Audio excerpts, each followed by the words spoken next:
Back on the Boulevard Thursday, May 9th. As always, here to prove to you there is no such thing as football season. We are presented by the Believe Network tonight.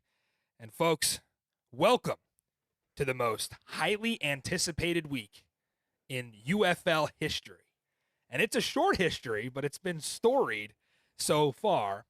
This weekend, a spring football clash of the Titans. A matchup so captivating that the NBA and NHL suits sitting up in their ivory towers are wondering, how will our playoffs ever compete with this product on television? It's a clash of head coaches, one a college football national champion, the other a Super Bowl champion with spring football legacies unlike any other.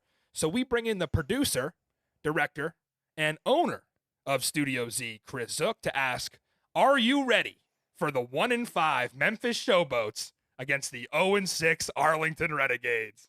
Oh, that was the one you were talking about? Yeah.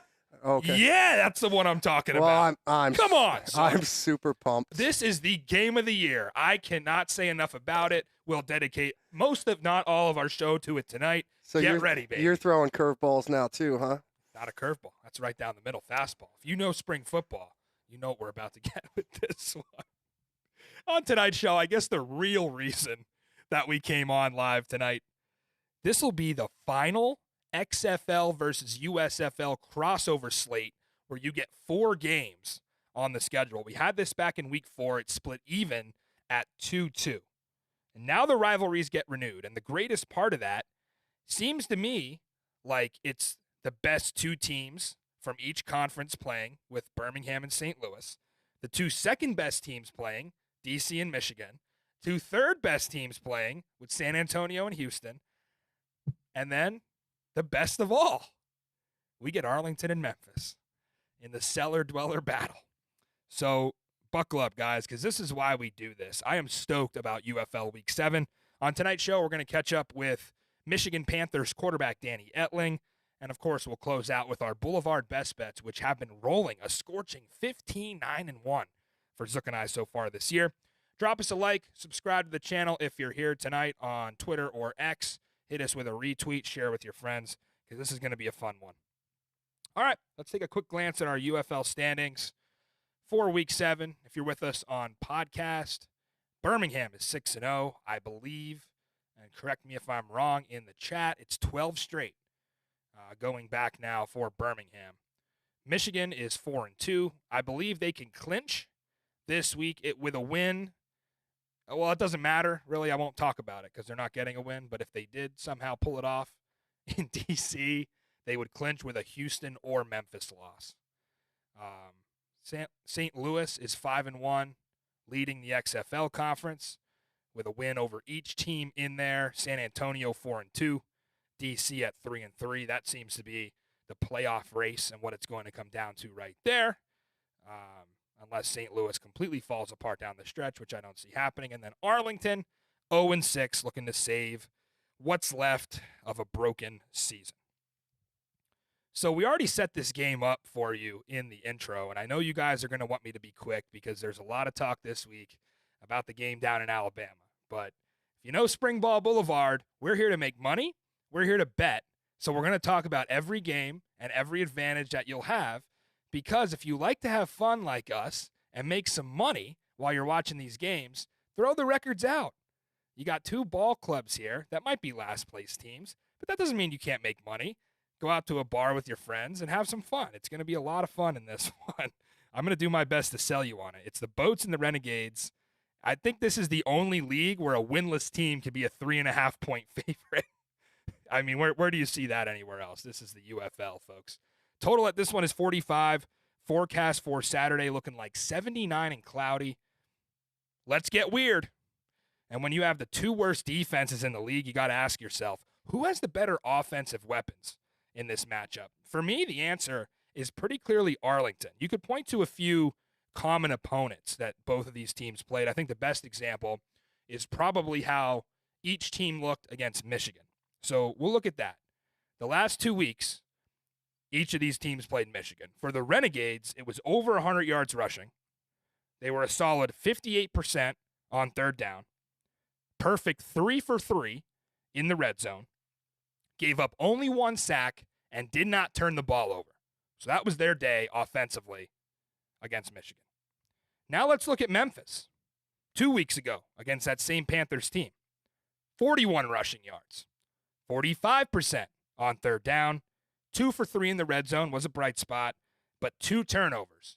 And the icing on the cake, 7 sacks allowed. So listen, this is Arlington against Arlington, as it has been for most of the season.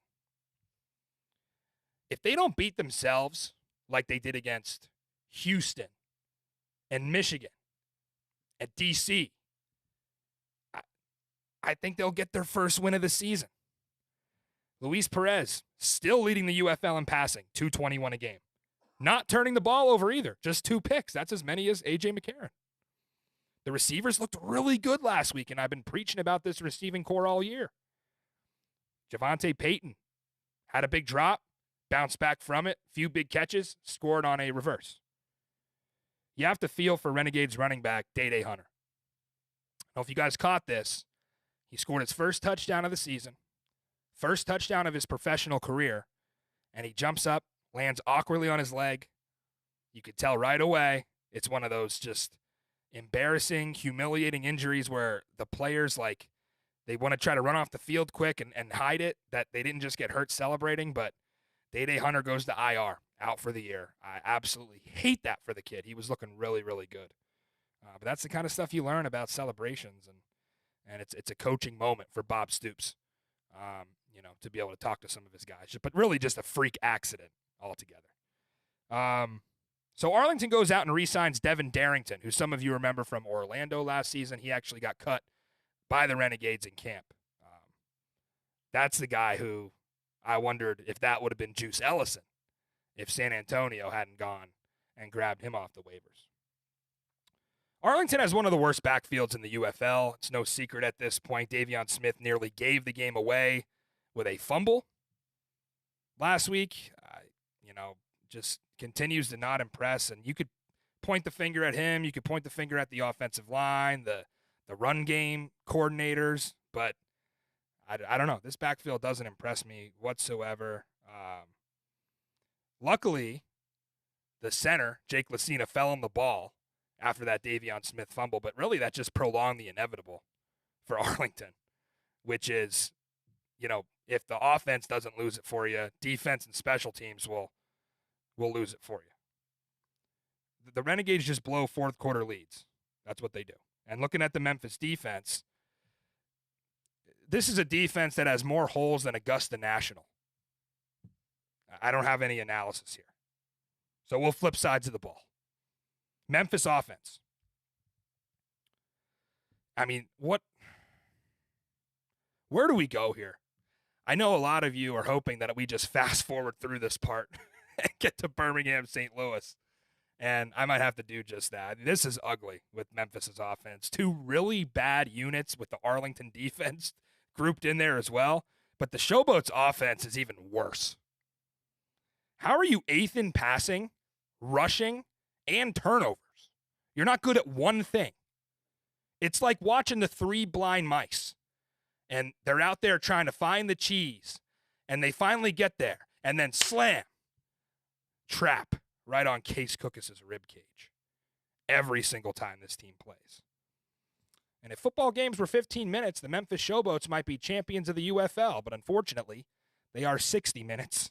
I don't know how you start this fast every week and you're still 1-5. Troy Williams getting the nod over Case Cookus this week. Depth charts just came out. Again, lukewarm on that. Not sure how I feel. Whatever. I'm sure that'll be a timeshare the rest of the year. Like we saw kind of with Jalen McClendon in the XFL last season, how they opted to put the younger guy in. And, he was a backup and try to get him some reps down the stretch when the season is basically over.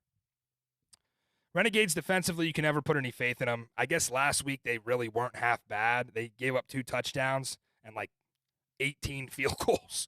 But they made some key stops. They just don't capitalize. Here's a stat for you. Renegades, points off turnovers, 3. If you can't tell, that's the worst in the league. 3 points off turnovers this season. They haven't turned a takeaway into a touchdown, so I think Memphis can do enough to drop, I don't know, maybe 23 here, maybe more like 20, because I think they're like 1% on point after attempts. That this is just, they don't convert those whatsoever. They're 1 for 10 on those. But the bottom line, these are the worst 2 defenses in the league. Memphis is 4-0 to the over bet since week 2. So I'm guessing like a weird 26-23 type of game here. I think Arlington will probably lead by double digits at some point, and then you'll get some weird Memphis rally out of Troy Williams in the fourth quarter. Arlington tends to give up a bunch of nonsense and get in their own way late in games. So the pick is the Renegades for me, Zook, but listen, do not lay the points. I would rather eat a bee's nest than lay points with the Arlington Renegades at this point in the season. Do not do it. It's like a big Mr. Yuck sticker just slapped right on that Renegade logo. Toxic. Don't do it. Just take the over. Make it easy for yourself. Zook, who you got before we get this lovely matchup out of the way here? The worst of the year. I don't. You know, this is crazy to me because I don't even know why I'm picking the Renegades. I think a small part of me wants XFL division to just. Is that really all that matters here? To me, yeah. In this game, yeah. Well, we'll see later. I don't want to foreshadow too Bob much. Stoops' dignity on the line. Can't go 0-10. And I don't he think may they never will. recover from that. This is their best time to get one. Oh, I shouldn't even say that. What is the point margin of what they lost by all 6 games? If I don't know what the stat is, I should have looked it up. I should have done better research. But it's not much. They've been in every game. Our audience loves us right now. Can you imagine you turn this on? You're like, oh, big week 7 coming down the pipe. Well, at least this Here's is Spring Ball Boulevard. At least this is game 1 of the weekend. How many points does Arlington average lose by? That's what we're here for.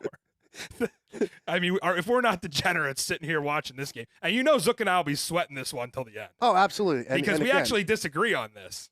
And not to foreshadow your best bet, but I'm Right. saying the over. Well, you just gave it away. Well, we'll cut that. You know. I guess we'll just cut that segment out. Let's cut the whole damn game out. Why do we need it? How do we start this next one, Zook? Woo, get ready. A lot has been said this week leading into this. Narratives have really started to form around this matchup between St. Louis and Birmingham. Obviously, you've got the McCarran Bowl, right? That's the big draw. That's the headline. But when you really start to think about how this all might go down on Saturday, there's a lot more on the line than you might think in this matchup. It's no secret here on the Boulevard, we've been pushing this XFL, USFL rivalry. This kind of game is what spring football diehards from both sides really live for, right? This is what we look forward to. It's the class of the XFL, the class of the USFL. And I've got a feeling that this game is more than just your average spring football game. It just feels like the buzz is really palpable heading into this. So whether you're a St. Louis fan tuned in tonight, a Birmingham fan, a Crimson Tide fan, or really honestly, just any human being with a pulse that likes sports, get ready for the most anticipated spring football game since XFL 2020. St. Louis Battlehawks, Birmingham Stallions, Birmingham the 4.5-point home favorite, total at 47.5, and forecast for kickoff in Dixie is 77 and sunny. Perfect day for some offense. So let's go ahead and start with the St. Louis O. I don't have to tell you that A.J. McCarron is the straw that stirs the drink. But there's a man on the Birmingham sideline by the name of John Chavis. Hasn't got much coverage this year. He's Birmingham's defensive coordinator. And he just so happened to be LSU's defensive coordinator in 2011 when A.J. McCarron's Alabama Crimson Tide shut out his Tigers 21-0 in the national championship game. I mean, you can't script this any better if you tried. I think these two might even be dusting off the old film for some motivation going into this. And some of you will remember back in 2011, LSU beat Alabama in the regular season, and they suffocated McCarron. And then he got the last laugh. That is a storyline to watch. McCarron against Chavis. What does Birmingham do that makes them the strongest defense in the UFL? It's really three things for me. They suffocate your run game, 52 yards per contest. They get home to your quarterback, 21 sacks in 6 games. And they take the ball away, 11 takeaways. And they're balanced, I think 6 fumbles and 5 picks. So that all looks great on paper. Looks awesome on paper. Until you realize, wait a second. St. Louis has an actual offensive line that blocks people. So this isn't Memphis. And this isn't Houston. Do you remember the one game the Stallions faced a real offensive line? DC. 0 sacks for the Birmingham D-line in that game. And newsflash for anybody who hasn't watched the UFL this season, St. Louis has a better offensive line than what DC threw out there in week 4. And they were missing 2 starters against Houston last week, but those guys are back and ready to go. Nobody's from St. Louis is missing this game, right? If someone is listed as questionable and you're wondering, oh, are they going to play? The only question is how much tape those players are going to wrap their injury up with, because nobody is missing this game. It's too big, too much on the line. So if you think, oh, St. Louis being banged up on the offensive line might be an issue, let me remind you, Birmingham's top 2 corners also went out with injuries last week. They also lost a starting safety 2 weeks ago with JoJo Tillery. So I think you know where I'm going with this. I give the edge to the Battlehawks offense here. I think they try to pound it early. They're going to have the Stallions really selling out for the run, and that's going to set up the pass for A.J. McCarron. And most importantly, the play action is going to be effective. I think, and I will recognize this, the Stallions haven't given up a single rushing touchdown this entire season. That is incredible work from John Chavis' unit. But when you flip to the other side of the ball and you look at Adrian Martinez and the Birmingham offense, actually, will it be Matt Corral? Piper, our resident mascot here, seems to believe that it's going to be Matt Corral. And that's why she is letting us hear it on the Boulevard tonight, because she might think something about this game that we don't know. So what if it is Matt Corral? Can you imagine? Honestly, he might be the better option. Here, I know I'm going to get killed for that. And sure, Adrian Martinez has looked great out there torching the absolute nobodies at the bottom of the USFL conference. But let's see Martinez do it against an XFL team. That's what I want to see out of him. You know, Corral had that gutsy final drive to beat DC. Does Martinez have one of those in him? Because they're probably going to roll with him here. That's what I've seen from the promos on social media. I guess it's not official yet. You never know with Skip Holtz. But that's what I've seen here. So for me, it's this side of the ball. Birmingham offense, St. Louis defense, where the entire game is going to be decided. Because I know Hakeem Butler and Ja'Cour Pearson and AJ and those guys are going to get probably 22 to 26 points, or even potentially higher if they break out. But I don't like the matchup for the Stallions up front in the trenches here. I feel like if you run back the tape against DC, you'll see the Birmingham offensive line struggling. They gave up 4 sacks that night. They turned it over twice on miscues, and they went 0 of 4 in the red zone. And don't tell me that was all Matt Corral's fault. Adrian Martinez has been just as sloppy with the ball. It just happened early on in the season. He fumbled against Michigan right on the goal line. I think they recovered that one, but if you watch Martinez early on, that was a struggle of his. He was fumbling the ball. So I'm not going to put all that on Matt Corral. I think there was multiple things going wrong for the Birmingham offense against DC. So a huge key here for the Battlehawks defense, the return of Austin Fiolu. And if you don't know who that is, he is an NFL defensive tackle, spent a lot of time in the league, 305 pounds, back after missing a couple games. That is huge as a run stuffer for the St. Louis defense. He's back at practice. We're not 100% sure he's going to play, but again, I would count on a lot of St. Louis guys circling this matchup and saying, let me get ready for Birmingham. That's going to make a difference. We talk about guys toughing this out for St. Louis. Middle linebacker, Mike Rose, banged up last week. Pita Taumopenu, their best edge rusher, comes out of the game right at the end with an injury. These are the kind of heartbeats of this unit, and they are holding them out of practice this week. Both those guys have not practiced yet.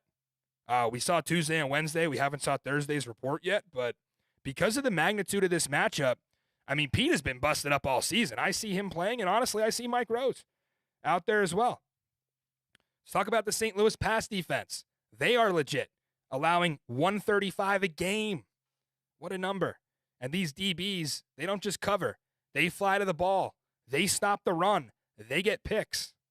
I'm honestly so impressed with that unit and the improvement they've been able to make from last year when they were getting DC and Seattle throwing all over them. I do think a potential mismatch is Jay Sternberger at tight end. I think he's a mismatch for just about everybody in the league. He was very quiet last week, 2 catches on 3 targets, 35 yards. But if you notice what Skip Holtz does, he rolled out Jordan Thomas a lot, and he was playing tight end. Holtz loves to do this. Get more guys film, let them flash, let them get enough reel together so that when they go to the NFL, they'll have some. This is not the spot you do that. This is where you lean on your starters and you try to win the game. Sternberger almost 20 yards a snag. But if the Stallions are going to be St. Louis, it's not going to be through the air. That is not the formula for them.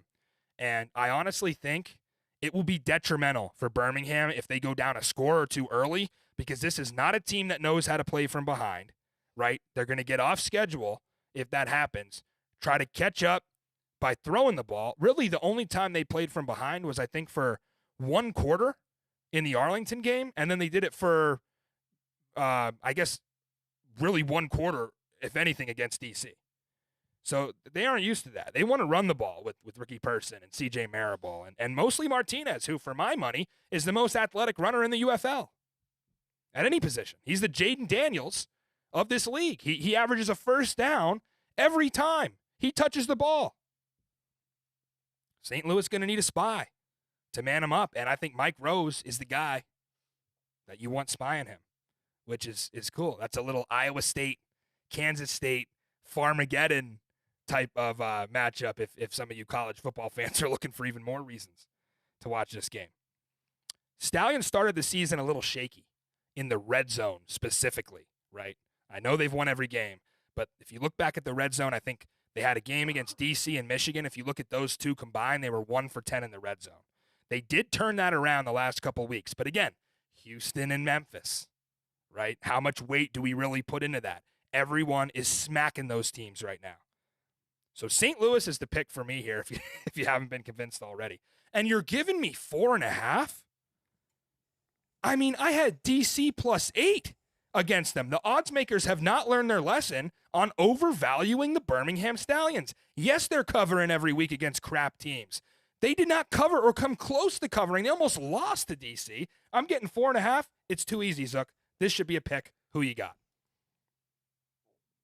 I got St. Louis. Yeah. We are agreeing. I love two to for see two.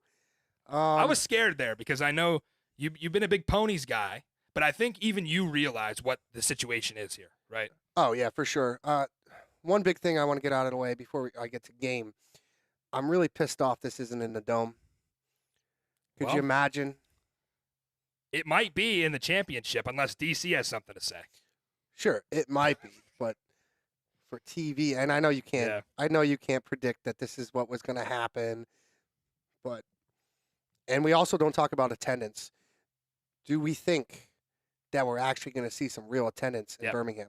We do. Yeah, I think this has, like I said, I've built this game up, and I hope that you guys really realize the magnitude of this from a casual fan perspective. This has appeal to sports fans, not just football fans, to sports fans, right? Like, there are many people like me out there who know AJ from his playing days at Alabama, who know John Chavis from LSU, who are from the state of Alabama, where they don't have a professional football team other than the Stallions. Right. They're mostly Falcons fans. Throw me a number. Saints. Falcons or Saints. I would say, man, this is the spot to deliver. And I really do think it's going to be, this is tough. I'm guessing 15. It's going to be lower than DC and St. Louis. It's going to be 15 is my number. It's going to be 50. Oh, shoot, that's high, Zook. It's going to be 14-9. What? Which is double what they had against DC. So I don't think it's going to outdraw Audi Field. I really don't. That was a shit show weather situation against DC too. So you got to remember that. Yeah, beautiful weather. Looks great. 4:00. They kept it away from Mother's Day, which is huge. I think you're going to see a little step back in DC's crowd because Mother's Day at noon is not a great spot. This is Saturday, 4:00, 3:00 Central. Weather looks beautiful. Yeah, I could see 14-9, which would be good for Birmingham. If you look at the ticket map, that's actually looking really solid. And they've opened the end zone, I believe. So they did. Right. I just feel like, people are going to expect 20K. That might be asking a little too much from a market that's only averaging really 10. Sure. Like, if you can pull 14, I think a lot of people talked about DC like 16 wasn't a lot. That's a lot in a 20,000-seat stadium. So I want to get to the reason why I'm picking St. Louis. Let's hear it. Is I think, kind of to piggyback on what you said earlier, Birmingham has not seen a defense like this. I think you're going to see a little more turnovers than normal for the Birmingham offense. Oh. And I also think that St. Louis is too speedy on offense. Easy. They got an X factor here. And foreshadow for later. When I think about a game like this, I like to think of that one guy, and maybe I'm biased because it's a Seattle guy, but that one guy that's going to step up, and I like Blake Jackson to do it. He could do it on special teams potentially right, too. And I think that's where it's at. Yeah. But I think he's going to get some more touches, and that's probably just my thought. I would scheme him more. Yeah. Because Birmingham's probably not going to expect that. Right. Yeah, there were things that DC was able to do in the first half of that game that were working. They were running the ball effectively. Jordan was using his legs. Like I said, DC didn't give up a single sack. They were able to establish offense, and then they kind of just pissed down their leg at the end of that rain delay, gave up 5 points, and then all of a sudden all the momentum was on Birmingham's side. We're not getting a rain delay here, right? Right. So, I didn't get to see the injury report yet. How is that offensive line for St. Louis stacking up? They're practicing. All of them. All of them Okay. are practicing. I think the left tackle and the left guard in limited fashion. Gonzalez is off the injury report. So they're all playing. I mean, you could just tell. Even being, Zook, in the Dome for the Battle of the Brands tour last week, you could tell that all those guys on the field after the game seeing their family, there was almost like a collective focus. Like, they were, like, hyping each other up, like, yo, you guys got to be back for next week. Like, some of the guys that went down at the end of that game, like PETA, they were like, oh, you got to make sure you take care of yourself this week. We need you, right? So, like, everybody's playing. They're going to play through pain. There's some of that on both sides, and this is going to be a phenomenal game. But I'm here to tell you right now, we will be the 1% of people outside of Battlehawks fans that pick St. Louis, and I hope we gave you reasons enough why to at least take the 4.5. It is a massive mistake on this number from odds makers. So go ahead and like the video, subscribe to the channel if you're with us on Twitter or X tonight. Again, hit us with a retweet. We're having fun here on the Boulevard tonight. We will get to a full preview of Michigan and DC, but first, let's check in with Panthers quarterback Danny Etling. From Terre Haute, Indiana to Baton Rouge, where he took on some of the best defenses in college football as LSU's starting quarterback, then to a Super Bowl champion his rookie year, backing up Tom Brady with the 2018 New England Patriots, now leading the 4-2 Michigan Panthers. Welcome to Spring Ball Boulevard, Danny Etling. Danny, thanks for joining us today, man. Oh, thank you. Thanks for such the welcome and intro. Of course. And I got to get it out of the way right off the top. Have you seen that roast of Tom Brady yet? I actually have not seen it. No, Yeah. I've been busy. We're grinding, getting ready for DC, so I haven't watched too much Netflix. Yeah, definitely download that for the plane ride. I think you're going to enjoy it, seeing all your teammates back together in one room. I know that's something that they haven't been able to do with how busy they've Yeah. been. So it was really cool to see all those guys. What was it like, playing with Brady, Gronk, Edelman? I mean, just all the cast of characters, Coach Belichick. Like, how Mhm. special was that in your life? It was extremely special. Because that was my rookie year, so I didn't really know any different. I thought that's how it was always done, like that kind of work ethic and that level of intensity, to try and win a championship. So that was a really fun time for me to really learn about the game of football and how to be a pro and how to prepare. So it was a really special time for me and made special memories. And, I was lucky that I got to spend my rookie year there and learn so much football that's continued to, I think really have me progress along and have a nice long pro career because I learned how to prepare. I learned the basics and fundamentals of football. So, I was lucky to continue to keep making teams and keep competing hard. And I really credit that to that first year and really laying the groundwork and foundation for myself. Yeah, and obviously that documentary on the dynasty got a lot of traction, and now the roast is just the biggest thing on Netflix. So it goes to show you the magnitude of Tom Brady and Bill Belichick, and the two forces that they are, where they're going to get eyeballs anywhere they go. So it's been really cool to have you be part of that, and then also in the UFL as well. I wanted to talk a little bit about kind of the long and winding road it's been the last 6 years of your pro career, 7 different NFL teams, but now you found an opportunity here with Michigan. When you got that nod to start in week 5 against Memphis, does that moment feel bigger or like more special now that you're here and it's not the NFL preseason, or have you been kind of programmed to play the same way, prepare the same way, no matter what uniform you're in?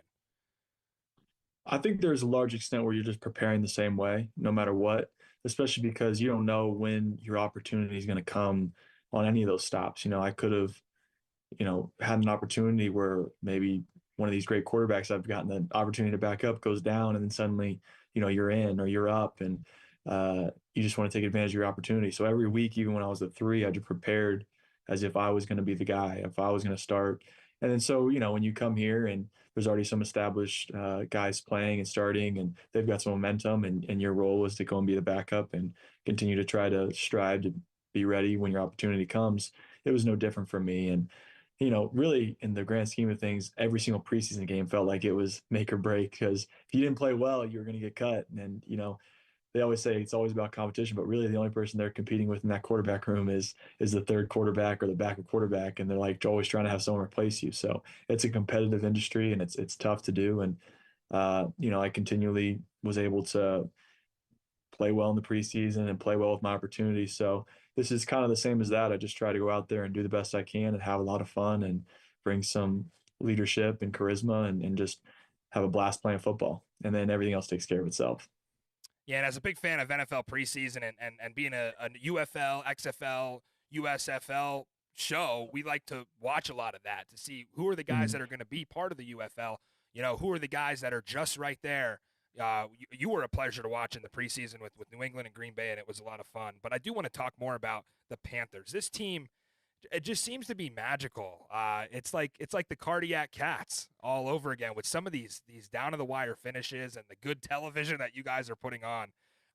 But somehow your offense has kind of been able to stay out of the spotlight because your kicker is taking all the headlines and all the attention off you guys. But that offense is dropping points. And what has made the offense kind of better every week after kind of stumbling out of the gate and now dropping 30, I think 3 out of the last 5 weeks? Yeah, I think we've just continually gotten better. We've improved. We didn't let any negative outings kind of deter us. I think that we've started to find our identity a little bit. And, I don't really care who gets the credit as long as we keep getting these wins. If it's our kicker, if it's our special teams, if it's our defense, at the end of the day, we just want to win games. Who cares how many points we score? But we know that it's our job to go out there and put a lot of points on the board and help out. So, we were really happy. We moved the ball well last week, and luckily our special teams continually was consistent. So, as we continue to find our identity and our playmakers and continue to find what we want to do really well down the stretch here, we really like our chances, and we're going to keep getting better. Yeah, Jake seems to love the spotlight, right? He's real cocky, real flashy. Yeah, right. Like, No, yeah, his here's a kicks guy are who just flashy. loves Okay. attention, right? No, we don't care. I don't think he wants it, but No, he's not at hitting all. 60-yard kicks. So it's like, what are you Yeah, gonna do? yeah, that's been really cool to watch. And you got DC this week, so that means going up against that Greg Williams defense, who's also Mhm. coming off a pretty strong win. We talked to AJ McCarron a lot, and he always speaks highly of Greg Williams and that defense, and how it's so differently called than a lot of the other defenses you see in the UFL. What's the focus in film this week, and how do you prepare for some of the things that Greg Williams will throw at you that come out of nowhere? Yeah, I think you just need to stick to your rules. I mean, I think uh, if you stick to your rules, everyone's kind of on the same page, and it doesn't matter what a defense is going to throw at you. You're able to react and make good decisions that we're all on the same page with, as opposed to searching for, is he going to blitz in this situation, or are they going to bring this pressure? And you just need to trust what you see and see what you see, and read the indicators, and just you know play smart football. So I think if we can just focus on that, that's kind of what you do when you see these kind of defenses that are really talented and have some creativity. And especially with someone who's as accomplished as he is as a defense coordinator, you have a lot of respect for coaches like that, and a lot of the players that they have. So we just got to stick to our rules, and continue to make sure that we're prepared the same way we have been these past weeks. How much of an advantage does it give you to be able to get in a lot of those NFL camps and learn a million different offenses? Does that all feel like it eventually becomes the same, where as long as you know kind of what the concept is, the terminology doesn't matter? Or is it difficult to keep bouncing in between these offenses and having to, work with a new OC every year? I will say I would much rather stay with one offense and Right. just keep progressing with it. Like when I first got to New England, Tom had been there for like 20 years, it felt like. So he knew his offense inside and out. He was like, he knew why they called something this, or why they do this for this protection.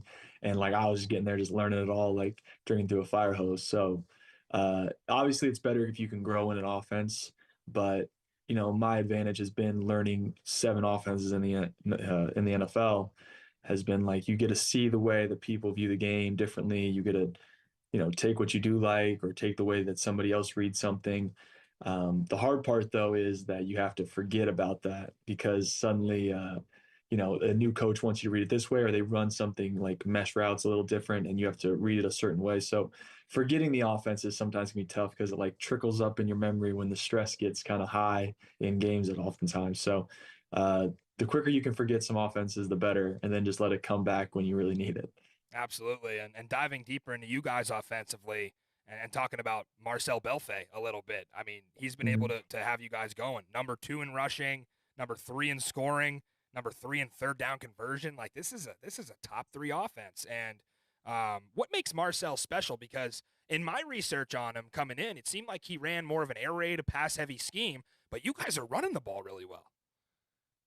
Yeah, and that's the thing is Coach Marcel. He just really understands what the game needs in that moment. I mean, we can throw the ball with the best of them. I think we can run the ball with the best of them. We just kind of are taking what the defense gives us. And I don't have an ego about it. I don't think our running backs do, or receivers don't. We all just want to win games. Yeah. So we don't care if we throw it in, run it in. We prefer to not kick it in, but if we have to, we do that too. So there's no egos there, and I think that he has a great mind on how to attack the game in a lot of different facets, so that whatever we need for that week, or whatever we see in game, we can really get to that, and try and win the game that way and produce offensively. Yeah, I bet that's strange for you as a quarterback when you have the athletes you guys have at kick return that are going to take it back, usually near midfield, if not across it. And now you're already in field goal range. So it's just like, like don't go backwards. It's been crazy. The starting field position in this league compared to the NFL has been pretty awesome. And in your perspective, what's that like to kind of start sometimes in plus territory half the game? No, it's great. Unfortunately, last week I felt like we actually only got one, but right when we needed it, Right. in plus field goal range.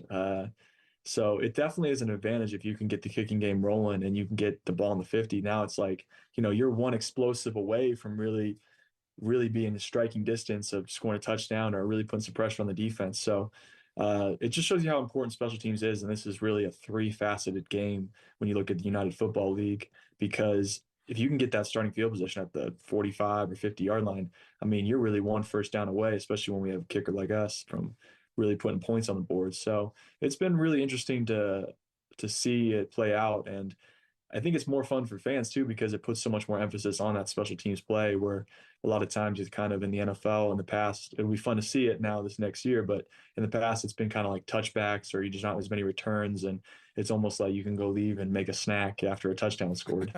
Yeah, and when you have a kicker who could hit from 65 plus, that's less Hail Marys that you have to throw. Helps the stats out I'm a all little for bit. it, yeah. Right. It's just like I saw Matt Colburn slide at the end of the half there, and I'm thinking, wow, that must be nice. Just get him on the field. He's all right. He's going to be fine from 60. Danny, before we get you out of here, I saw some recent news that was interesting to me. Alex Magoo, who won a championship and an MVP last year with the Stallions and then ended up in Green Bay, being moved to receiver Really? as a natural quarterback, right? So I didn't know that, yeah. yeah. So this is something that you've dealt with, not only being on the Packers for some time, but being moved to receiver in New England in your second year. When you were switched, was there a fear that, like, okay, if I say yes to this to stay in the NFL, this is going to be my permanent position? Or did it kind of just motivate you more to know, it's the Patriots, I got to grind it out, but I will be a quarterback again someday? That's an excellent question, because in the moment, the toughest thing was being in shape enough to play receiver. Yeah. Because I had showed up the day one of camp, and Bill and I had some discussions about maybe switching or maybe helping out in some rooms here and there, more of like a Taysom Hill role. And then next thing I knew, like, they're like, hey, can you help out with receiver today? I was like, sure. And then they wanted me to meet with the receivers. And then next thing I knew, I was only playing receiver. And I was like, oh boy, this is tough. And like, I didn't really have the release packages you needed to go up against guys like Stephon Gilmore. So it wasn't exactly my favorite month of my career. But I think we both had understanding, and he gave me the opportunity to leave and go play quarterback for Atlanta. And I tried to stay, in shape with my quarterbacking, but it was definitely a weird feeling after playing receiver for like a month and a half. And then like 2 days later, I was playing quarterback for the Falcons in a whole new offense in a preseason game. And it was just like, wow, this is a lot different. So I was happy I played well enough to make the squad there. But yeah, it was an interesting transition. And I think, hopefully him doing it in OTAs will give him a better opportunity to really develop as a receiver and give him a, fighting chance there when it goes to training camp and they're making cuts. Yeah, to be asked to do that at the highest level when you never did it in college. I don't know if you played it wide receiver at all in high school. I'm assuming no, I did not know. Yeah. I've only played quarterback. Right. That's. But I was a good athlete. I knew what I was doing, but it was the conditioning. I wish I would have had more time. Right. To at least try to acclimate. I think I still would have wanted to play quarterback, because I believe I'm a great quarterback. But right. it was an interesting experience, and it gave me a good outlook. I think I don't yell at receivers as much during 2-minute drill, because I have a better understanding of what they go through, running back-to-back post and then having to run a comeback. So you're like, oh, I don't know. Like, right. But I have a better understanding, and I hope for the best for him. I hope he is able to really transition into that and create more of a role for himself to play, because obviously Jordan's the guy there and there's only one quarterback playing. So you might as well try and get on the field best way you can. And, it makes a lot of sense. Yeah, and you've heard about a lot of quarterbacks that, maybe push back on that and say, no thanks, like I'm a quarterback. But like in your situation, how do you tell Bill Belichick and Tom Brady, no thanks, I'm a quarterback? Like he made a good point. I mean, he was like, listen, Tom Brady's our quarterback. You're not, no one's seeing the field except for Tom if everything's going good. So if you want to go and help us out, maybe you could play some other positions too. Yeah. I think unfortunately, I think I went from the most athletic quarterback in the room to the least athletic wide receiver. So it was like, I think I'm better as like a switchblade kind of role. Maybe not so much only a receiver or only this. Like maybe I could help out in other ways. But it was interesting. As a DC fan, I had to do the full research on you just in case you do split out wide and they bring another quarterback in. We're not going to be full. Well, I can catch it if I need to. If they want me to do it, I'll do it. Yeah, you've been a hell of a quarterback this year. 2-0 as a starter now, looking to keep it rolling. That is Danny Etling. They'll be on the road at Audi Field in D.C. noon kick Sunday on ESPN. Danny, it's a great to catch up with you. Really appreciate your time, and we'll catch up with you again this weekend. Awesome. Can't wait to talk to you guys again. See ya. Thanks, Danny. Wow. What a story Danny Etling is. Thank you to him for coming on. Just an incredible interview. Many of you may not know. I mean, rookie year, Super Bowl champ, backing up Tom Brady. That is an experience that not a lot of guys get to have. And then I saw something from Dan Orlovsky today on Twitter where he showed what his playbook looked like from 2008, and it's the same playbook that all the rookies will get, and it's just like this massive binder, and Orlovsky's kind of flipping through it, and I'm thinking about Danny Etling getting a new one of those on 7 different NFL teams and learning different offenses, and just what a student of the game. I know the spotlight has been on A.J. McCarron and Adrian Martinez, and it should be, but we're not talking about Danny Etling enough. I can promise you that. That's a very experienced guy, 2-0 as a starter, and just a great interview. You could tell he's a pro's pro. And that kind of sets up a game to me. Maybe we're not just overlooking Danny Etling. We're overlooking this game in general. On Mother's Day, a pivotal spot for Reggie Barlow's club, who, man, DC finds themselves really in the same situation as last week, where it's win or fall out of the playoff race.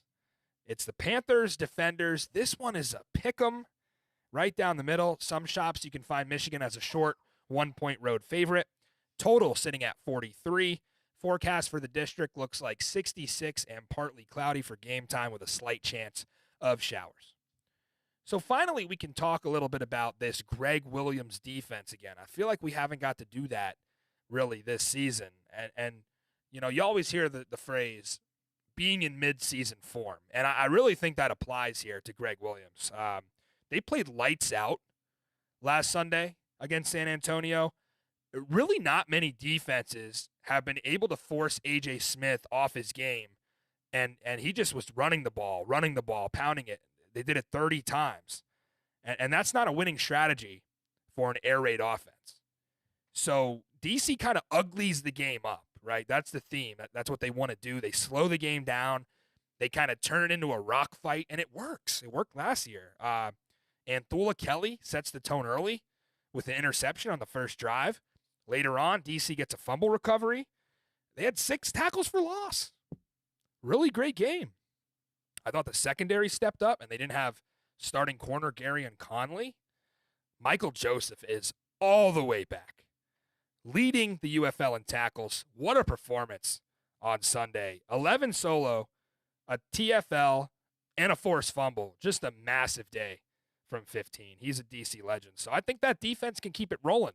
When we talk about this Michigan game, what worries me the most about the Michigan Panthers is the run balance. They are very comfortable running the ball. I think more so than San Antonio. They have Wes Hills, Matt Colburn, great backfield, dual threat at quarterback with Danny Etling, and they run it 49% of the plays. So you look at some of the run-pass balance, a lot of these teams have sort of gotten off balance. San Antonio throws it a little too much. I think the last couple weeks they've been forced to run it. Arlington throws it way too much. You want to get to that run balance, right? That's what St. Louis is trying to do. That's what DC is trying to do, and Michigan has done that. We've seen DC's defense struggle against the run at points this season. They give up over 110 yards a game, which is 7th in the league. But I think it's the same strategy for Greg Williams. Make Danny Etling beat you with his arm. Last week, San Antonio, not a single pass completion over 15 yards. If they can do that again, this is going to be a win. Michigan is known for their explosive plays. Marcus Sims, only receiver in the UFL with over 20 yards per catch. He's a big-time threat in this pass game. So really, it's limit the big plays, force those 3rd and longs that this defense can feast in, get to the quarterback. Michigan has given up 20 sacks this year. That's 2nd highest in the league. So I give the edge to the DC defense. I've really been seeing some inspired play since that big letdown against St. Louis. I think they put a full 60 minutes on the field against San Antonio. And you think about some of the guys on this defensive front, like a Derek Roberson. He's one of the UFL leaders in sacks, been a pleasant surprise. You know, you think about a guy like Anthony Hines at linebacker. And then in the secondary, Anthula Kelly, like we said, with a huge pick. DeAndre Baker stepped up with Gary Conley being out. DJ Swearinger gets cut, and all of a sudden Santos Ramirez now is gonna lead that safety room. They signed Kentrell Bryce to come back on, but like Monte Nicholson is a guy in the defensive backfield who they recently got back, who I was impressed with. Not a lot of teams have been all that effective against San Antonio's pass game. I think Dormady was just I mean, he looked way worse in that game against DC than he did last year with Orlando. So let's turn it around to the DC offense against the Michigan defense. Really the same story for both of these units last week. Not their best performances, but really enough to get the job done, right? Which is all that matters. 18 points for DC offensively, bunch of field goals in there. Matt McCrane, you're a legend. You got my vote for first team all UFL kicker. I know people are going to say I'm nuts and I'm biased. Yeah, I am. I love Matt McCrane. Big game McCrane. But Jordan thrived in the fourth quarter to put the game away. And a point that Zook made on the show last week was when your team gets in these situations, can DC pull these out? And I think the fourth quarter against San Antonio was a good example of Jordan taking over the game. It was the same thing for Michigan. Their defense had a rough day. I still think they got away with that offsides at the end. But ultimately, they're able to get the offense the ball back late and really win that game. So two kind of resilient units who faced some adversity last week now meeting each other. What do we think of DC's run game? I think it's coming along a little bit, and it's way behind schedule from Abram Smith, who I think had 800 yards rushing in 10 games last season. But, you know, the bar was set maybe a little too high. I don't need them to be Abram Smith. I just need them to do enough in the run game to win. They went over 100 for the first time all year, and they had some shifting around in the offensive line that might have made that possible. New offensive line coach Sean Kugler, what a situation he stepped into. And first week, they go over 100 yards rushing for the first time all season. And Michigan has been super tough against the run. So I'm sure Sean Kugler has been in the film room in his second week as a coach trying to figure out this defense. Michigan's second in the league against the run. DC has a committee backfield, but I think that committee will get a bunch of looks early as DC tries to get back to their bread and butter that they've sort of got out of this season. I love watching Jordan on 3rd and long, but you got to get in front of the sticks. You can't be backed up to 3rd and 14 and make Jordan pull some magic out in this game. A couple of injury notes. Panthers took 2 huge blows to that defense the last 2 weeks. 2 weeks ago was their best interior defensive lineman, Daniel Wise. Now their captain, linebacker Frank Ginda. Coach Mike Nolan said he's potentially out for the year. So some adversity here. I expect Jordan to go over 50 yards rushing. I think you'll see him scrambling away from some pressure because the Panthers do have Breeland Speaks, who's a hell of a pass rusher. He has 4.5 sacks, 6 TFLs, and it could be a problem. But don't forget about 13 in red, Kelvin Harmon, the clear wide receiver one, becoming a star in the UFL. I think they might actually be relying on him a little too much. I look at some of the target share.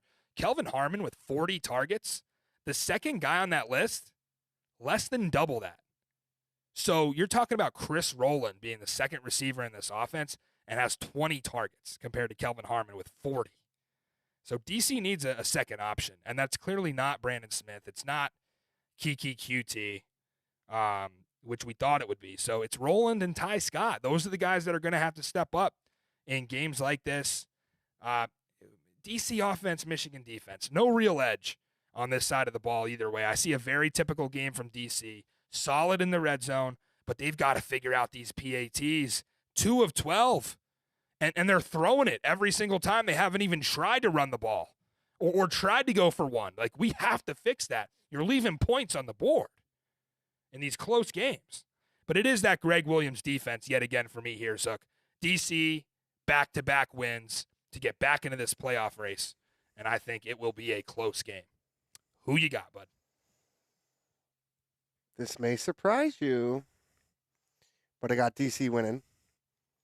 I'm loving the way this week is going so far. We are on the same page, firing on all cylinders. I know, but sometimes that's not good for us. What could go wrong? Yeah.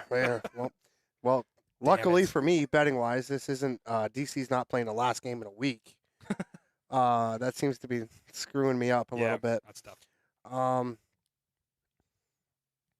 I really like DC to stop the run, and I think Michigan's offense needs to run to set up the pass like it should be. And with DC stopping that run, I think they really put like a a little bit of dagger into that offense. It's gonna be a close game. It's going to be close. I mean, it seems like, do you kind of agree with what I mean? Like DC uglies the game up. They make it a rock fight. They do. Yeah, and that's kind of that's kind of how they win games, right? It's never really pretty this season. And we talked about that last year in the XFL. Yep. What was the stat I said? Like 8 comebacks, 8 comebacks 10 games out or of 10 games. Like they're just always in that position. Yeah. So they know how to be in that position. I think I'm not going to say they're going to be down, but it's going to be a close game, and that's right up DC's alley. It's good to have you back, Zook. I got to give you a round of applause. Getting back on the good guy side here. It may only last a week because DC's going to St. Louis next weekend. So enjoy this while you can, DC fans. Chris Zook with his Seattle Sea Dragons hat and all, picking DC. And guess what? That might not be all. We're going to round out XFL, USFL rivalry week here with a matchup that a lot of fans in Houston might be a little torn on who to root for. I know our guy, Matthew from the XFL, UFL Insider podcast, he might be a little torn on this one. If you're watching, Matthew's a big Roughnecks fan now. The whole coaching staff moves over to San Antonio. You got the Wade Phillips Bowl here. The Brahmas at the Roughnecks, San Antonio, a 3-point road favorite. Totals are lowest of the weekend at 40, but the forecast looking favorable for this under. 78, but with an 80% chance of rain. Some afternoon thunderstorms could produce 30-mile-an-hour wind gusts. So if you like unders, this might be your spot. Let's take a look at the San Antonio offense here. I want to point out first, a lot of you may not realize just how unlucky the San Antonio Brahmas have been this season. And it goes beyond just, I think, 12 opening day starters suffering injuries. It's more than that. This is their 3rd straight week on the road, and their 3rd straight week having to deal with bad weather. So it's rain and winds, and it puts a damper on this pass game. And I don't want to make excuses, but it's real. And it's just, I guess the good news for San Antonio fans is that if you can make it through this week, you won't play inside, or you will play inside, for the rest of the season, because you're in the Alamo Dome for your home games. You have to go to St. Louis, and if you do find a way to make the playoffs, you're going to be inside the entire way. So enjoy your last game outdoors. I know AJ Smith is going to love that to get back out of this rain. And 3 straight road games, that's tough. Right smack dab in the middle of your season here. So what do we think about this San Antonio offense? Well, Ben DiNucci's not walking through that door yet, although he was released from the Denver Broncos. And it almost makes too much sense for him to come in. But we'll talk about that, and we'll cross that bridge when we get there. In this game, I expect a heavy dose of John Lovett. He's your new UFL rushing leader. Brahmas as a group, 200 yards on the ground against DC. Still wasn't enough to get the job done. So how does that match up with the Roughnecks? Well, not really that great for San Antonio, because I think you're going to be forced to get back to the pass and have an effective pass game, because this Houston defense gave St. Louis hell on the ground. It's actually a pretty solid rush D. They allowed just 32 yards against Battlehawks. They get stuff after stuff. They actually didn't allow a rush of more than 8 yards, and that was from A.J. McCarron, who had the longest run against Houston last week. 3.3 yards per carry allowed all season. So the front 7 has been fine. It's the back 4 for Houston that has been tough. I think Quentin Dormady just needs to be more accurate. I mean, 4 interceptions in 3 starts now? The last 2 games, and maybe it's the wet ball, but 79 pass yards is not going to cut it when you're playing for A.J. Smith. They're going to have to get John Trey Kirkland and Marquez Stevenson back to their winning ways. And even if that is maybe just a short pass game, the bubble screens, the inside stuff, some end arounds, like anything to get these guys in space, right? I think A.J. Smith's offense right now is lacking a mobile quarterback. I think they're a mobile quarterback away from potentially being a playoff team.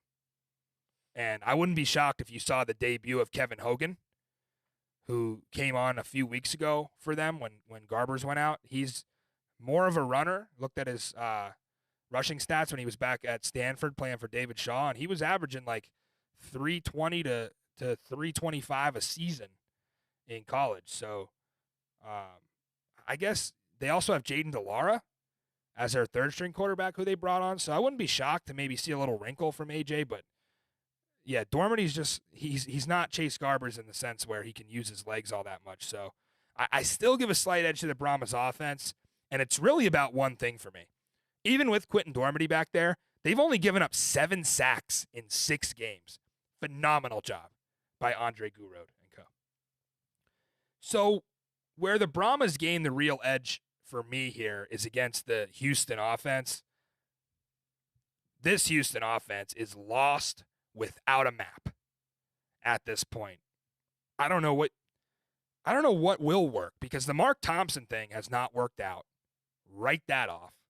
And you could point the finger at Mark. You could point it at the O-line. A lot of people pointed it at the coaching staff.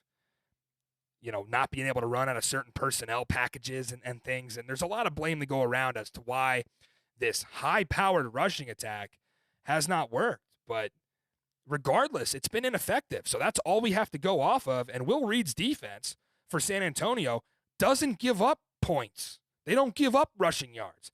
3rd in the league in scoring. That's right behind Birmingham and St. Louis. Look at what Houston did against those two defenses. I think they had 9 offensive points against Birmingham and 6 offensive points against St. Louis. So they just don't score against good defenses. I expect more of that here against St. Louis. Houston's the most penalized team in the league.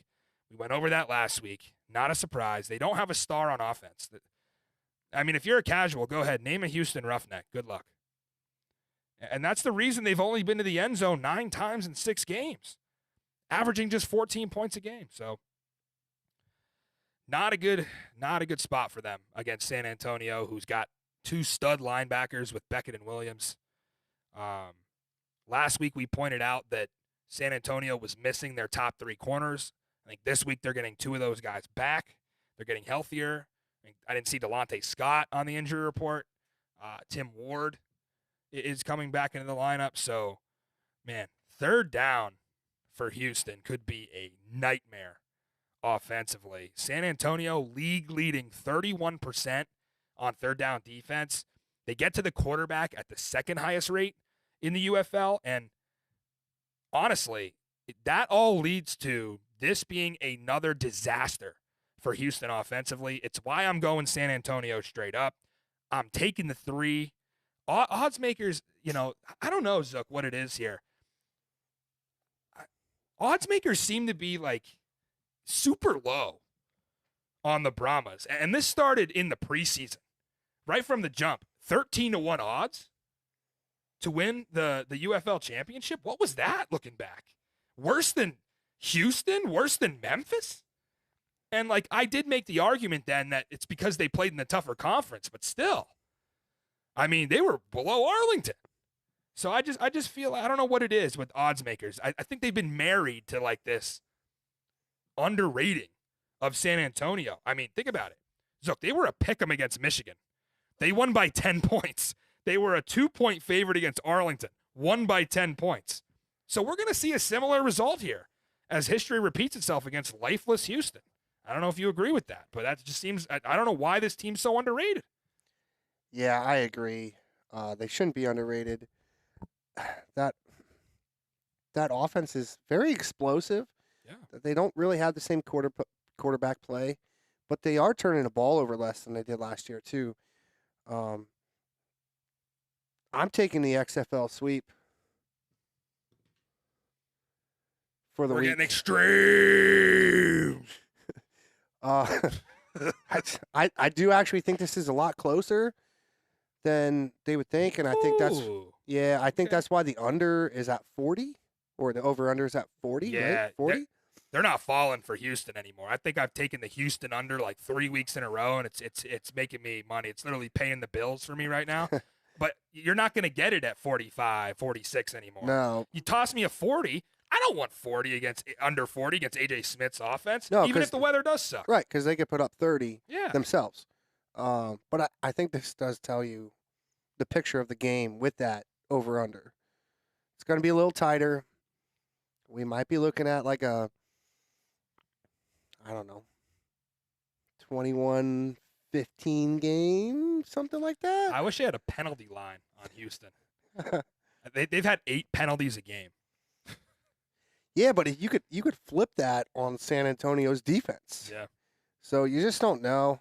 I just don't know what goes into some of these lines this week. I think they're off. San Antonio 3, St. Louis 4.5. Hopefully everybody can make some money. Shoot. Yeah, really. This is the week, guys, and I think DC Michigan is probably the tightest line because that's over under is probably right there. I think DC should still be a favorite, but yeah, you're looking at 2 games here with St. Louis and Birmingham and San Antonio Houston, where there's some real value in the XFL side of things here. So we'll see how things play out. Last time I was in DC, I witnessed the first loss at home in franchise history. So that hurts to say, but I'm ready to go back and see a win. I need to be healed. I need to be healed by the beer snake. That's what I need, because I didn't get to see the win in person against San Antonio like some of you did. I was busy in the Dome on the Battle of the Brands tour, hanging out with TPG and all his Battlehawks propaganda. Heard enough of that nonsense. I'm ready to get back to Audi Field with my guys. It's stop number 5 on our Battle of the Brands tour. We are looking for both sides here to really be motivated to win back-to-back games. So it could be a really good one. You have a pair of former SEC quarterbacks squaring off, Jordan Tomu against Danny Etling. XFL and USFL yet again, tied up at 5 apiece. We got 7 games to go in this rivalry. 4 of them happen this week. This is the witching hour, as they would say, for the XFL USFL rivalry. We'll see you at Audi Field for another stop on the Battle of the Brands tour, made possible by viewers like you. All right, so let's make some money. This is the week, man. I'm feeling it. We have been so close, and we are so aligned, and I know you'll say, that can't be good. I think it is good. I'm getting a good vibe out of our alignment this week because that means that we are seeing things sharp. I don't know. If we don't even have an argument against each other, that means that we're sharp right now. It scares me, and I hope that you're right, but history has told us that when we're on the same team, it's not good. See, I don't know, because we haven't sucked since week 1. If you look at week 2 through week 6, we've been over 500 every week. We've been making you at least a half unit, if not a full unit or more. Last week, we made you 3 or 4 units. Right, and I promised to be better. Right, you took week 1 out of our record right now. Can you imagine what it would be? Yeah. So, yeah, I think, right, you promised to be better. I think we're sharp seeing the card right now. This is a crime. This is like taking candy from a baby. St. Louis plus 4.5. I mean, even if you think, sure, Birmingham's going to win their 13th game in a row, they're the class of the UFL, you got to take the 4.5 points. Guys, right. This is going to be 28-27. This is going to be a close game. This could be a field goal winning game. Nobody's getting blown out. And even here. if Birmingham takes it, they win by 3? Right. This is like, you usually see value on the underdog here in these spots when teams are so close. But, I mean, I cannot believe it. It's just, and it's going up. It opened at 3.5. Who is betting Birmingham more than a field goal here? Their fans? Yeah. Not us. I don't know who is. I mean, I get they're great against the spread, but sure, do it against somebody decent. You could blow out Memphis. You could blow out Houston to cover every single game. Whatever. You didn't cover against DC. I don't think you cover here against St. Louis. So that's that one. Oh, man. I am just – if you're on podcast, you didn't get to see my reaction here. So there's a first for everything. And you could probably rewind through all 26 episodes we had last season. I don't think you ever bet DC. Especially money line. Yeah, like I remember you fading them in the championship and getting Arlington plus 8.5, which looking back, like, holy, right? Like, let's go. Let's make some yeah. money. And I know you did lose some money when you took Seattle against them, but for the first time, at least this season, I'd have to go back to last year. We're on DC money line together. You're going to be in your district red with your lemons and your beer snake just like us. Let's go, Zuck. Yeah, it actually really pains me to sit here and Let's go. sweat this game. Because Yeah. normally I'm on the other side. I'm like, I don't care. Everybody against DC. That's what I said earlier in the year, Yep. and I've been on it. But if I'm willing to bet DC money line, that should speak to the people that this is a good bet. Great spot. This is do or die for DC again, and they've been, they showed last week that St. Louis game will be their low point. I think that's Of the key season. though, Yeah. because it is do or die. They know they need to win this game. Yeah, because San Antonio ain't losing to Houston, They shouldn't. and even if St. Louis loses, they're still 5-2. So you lose Right. this one, you could potentially be 2 games out of the playoff race with only 4 weeks to play. You're in trouble.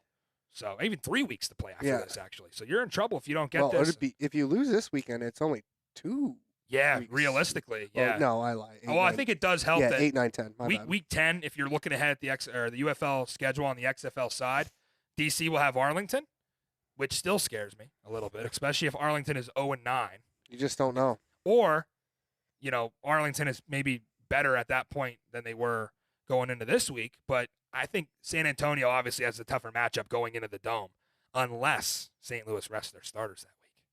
So it could get interesting. Like we said, this is the playoff race right here. We're going to have Birmingham, Michigan.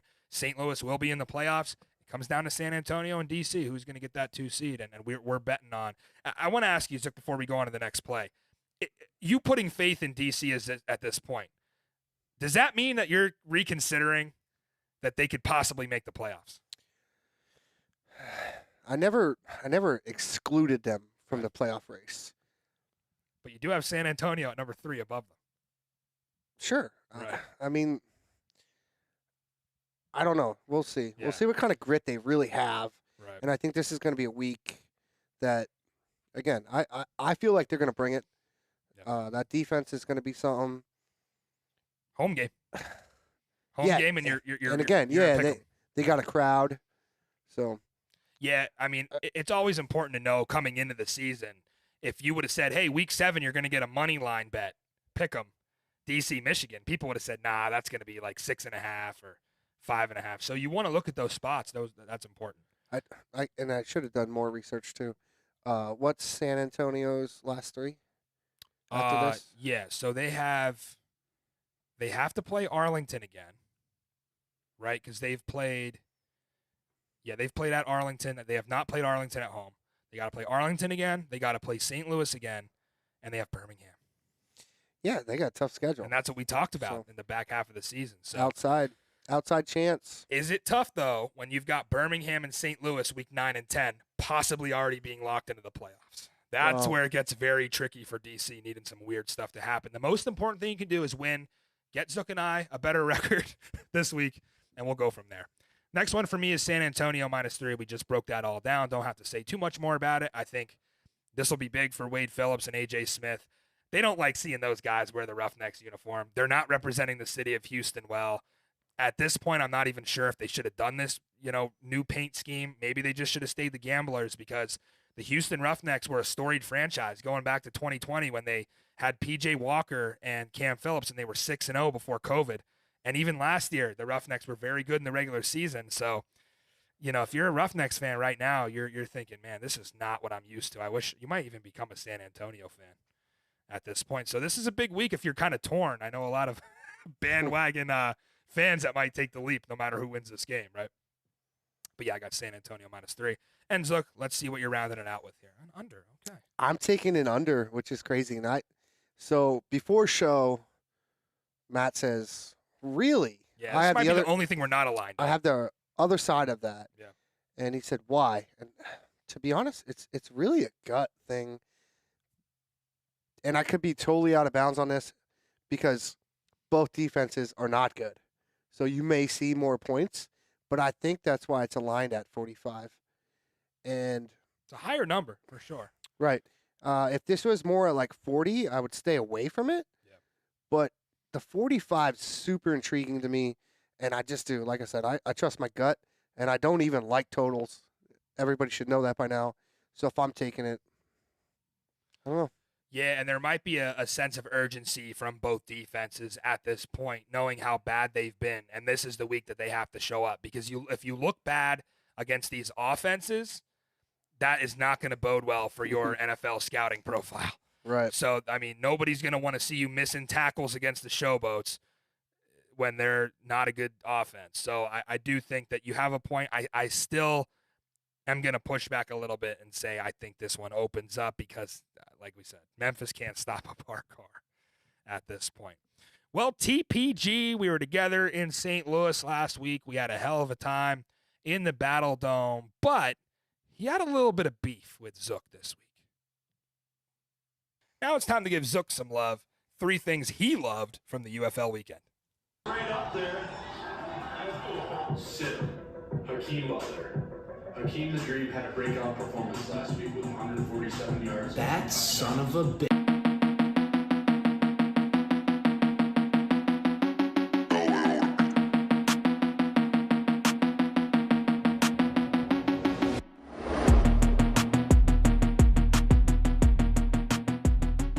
Stardom, Jakor Pearson. Peasy heads into this week with a highly anticipated matchup featuring the league's best 2 teams. Bursting onto the scene back in week 4, Peasy has racked up 159 yards on 21 targets over the past 3 weeks, but is yet to have a nuclear performance until this week. He is going up against a secondary who has dealt with injuries all season, and I love this matchup for the St. Louis passing attack, led by Alabama native A.J. McCarron. This is the definition of big-time players make big-time plays in big-time games. Start Jakor Pearson. Sit him, John Lovett. Lovett had a career day last week, carrying the ball 23 times for 153 yards and a touchdown.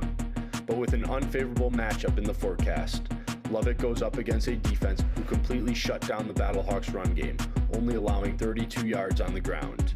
The weakness of the Roughnecks defense is their secondary, and OC A.J. Smith will look to throw the ball all around the yard this weekend and not lean so heavily on the run game as they have the past 2 weeks.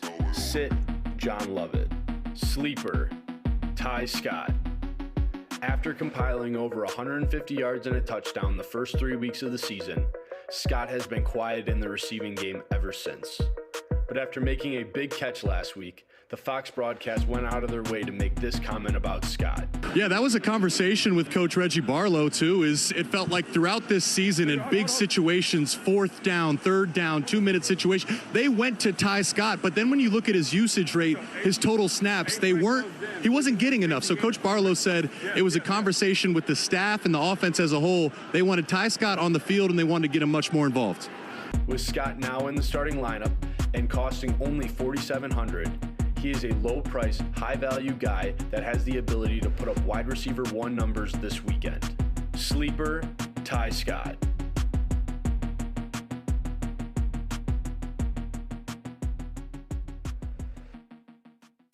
And it's good to see all 3 of us gobbling up a little bit of defenders action. Zook and I both on the money line, and TPG on the sleeper, Ty Scott. Let's take a live look at the producer, director, and owner of Studio Z, Chris Zook. Oh, no. I can't even do it.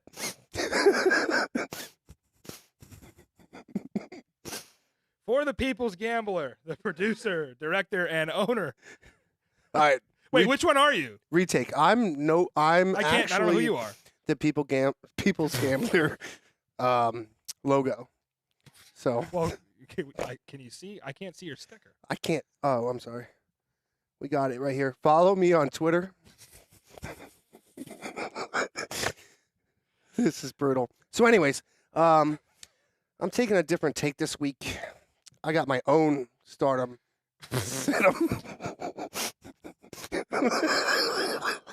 Stop. Who put this in the budget? This isn't in the rundown. Zook just does what he wants. All right, I should go full screen to me so I can't see you, so I could stop laughing. Anyways, that's way better. I'm starting A.J. McCarron. Real original. What do you mean, real original? I'm sitting West Hills. And as I said earlier, I like Blake Jackson because in fantasy football, I love when you got the pairs. What's his salary? 0? I have no clue. I don't know anything about DFS. Has Blake Jackson caught a pass as a logo, I don't know much about DFS. So that'll do it for us here tonight on Spring Ball Boulevard. I am Matty Fresh. Enjoy XFL, USFL crossover weekend. This is going to be a big one. Birmingham and St. Louis has it all. The return of A.J. McCarron is what you're mostly hearing about. I know A.J. has come out in the media and say, I'm not looking at my phone this week. I'm not giving people tickets. And he said, and I quote, if you hit me up about this game, I'm ignoring you. So even I feel like I shouldn't text him about this week, although I was just going to wish the guy good luck. I wish Birmingham good luck as well. I think either way you look at this, this is a great weekend for spring football, especially in that Fox 4 p.m. slot where a lot of people are used to watching the NFL on Sunday. They're going to get this one on Saturday. You always remember, there is no such thing as football season. We will see you Sunday night for a recap of UFL Week 7.